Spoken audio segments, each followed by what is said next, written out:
Today I'm going to show you how to delete pauses with AI in Descript.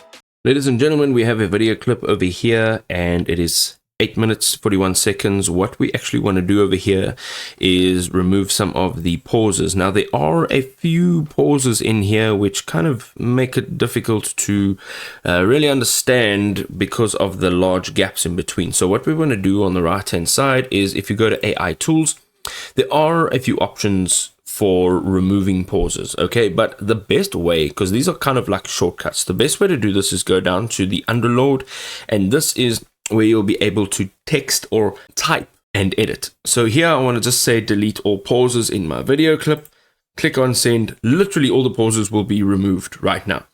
So over here it says I'll shorten the long pauses in your video to make it tighter and more engaging.